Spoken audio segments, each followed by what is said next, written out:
buffer. This is the pH of 9 buffer. And they both have very similar staining, so you can see the nuclei, like they're pretty similar. So there's not really a difference as to which one works better. So the anti-BCNA, this antibody that we stained the nuclei with, it worked the same with both retrieval conditions.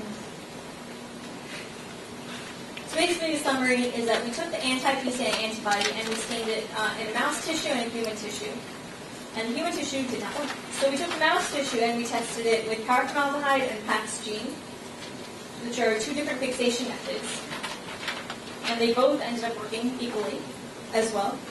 And then we took, we kept the paraformaldehyde because that was the memorial sloan kettering standard. And since it worked as well as the Paxgene, we took the paraformaldehyde fixation and we used the citric buffer, which had a pH of 6, and the tris DTA buffer, which had a pH of 9, as for the antigen retrieval methods, and they both worked equally well.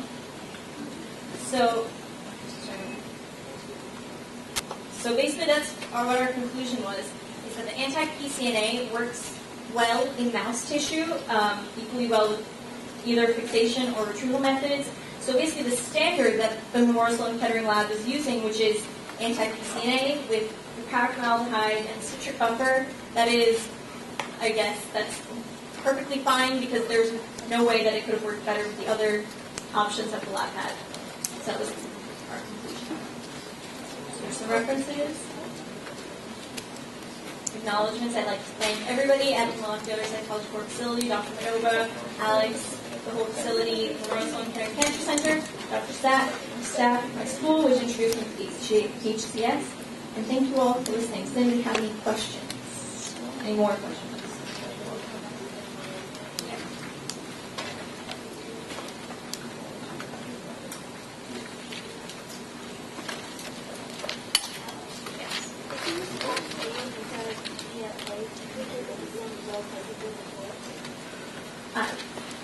We did use actually. Go back to the guide.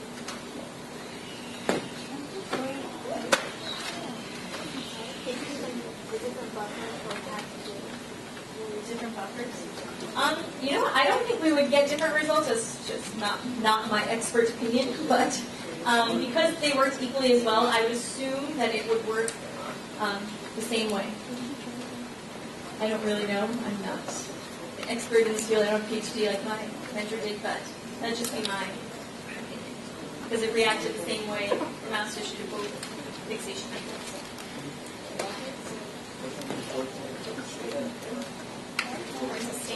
Okay, so staining is used in, I guess, every single most biology labs. If you want to see at a molecular level what's happening, you just shut the mirror. Go to conclusion.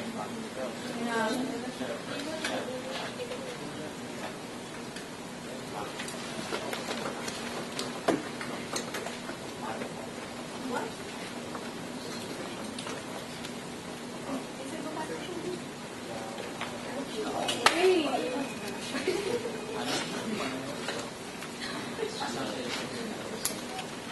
Okay. So staining is just used to identify different things in cells and tissues. So it just helps the scientists see from through a microscope what's happening at molecular level or cellular level. Any other questions? I saw some hands back there. Don't be shy. I'm not crazy. I swear I saw hands. Yes. So when you say retrieval methods, what do you mean? Okay. So the retrieval methods, I did not actually perform that part physically myself. That's what some of the other people working in our lab did. And basically, you put the buffer on the slides into this little container, and you heat it. And there's a bunch of other procedures involved in it. They add different chemicals, which are standard throughout the industry. I'm not completely aware of what those are, but that was the variable we were testing. So it just adds heat, usually, and the different pHs to try and expose the antigen on the tissue as much as possible, so that when the antibody is binding to it, it's binding directly to the antigen, not getting stuck. As you can see, there was some background staining, So trying to prevent that, we want to expose the antigen as much as possible. Anybody else? Yes. What about fixation? I'm sorry? Fixation. Okay, so the two different fixation methods were paracrine and paxagene.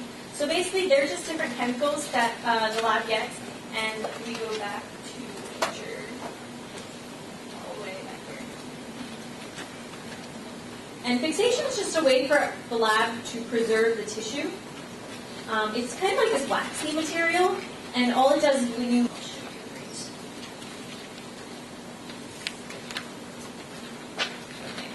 So fixation, it's like starts up as it's just to preserve. It's not the waxing material. It creates like a web-like structure over the tissue, just so it can preserve the structure of the tissue and where the antigen is on it. And it's just a way for us to keep the tissue in the lab for a long time, because a lot of times you dissect one day and then you'll actually do the staining procedures the next day.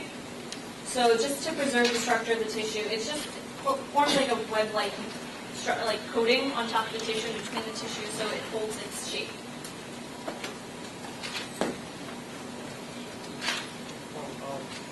Could you explain again what's immunochemistry? Immunohistochemistry.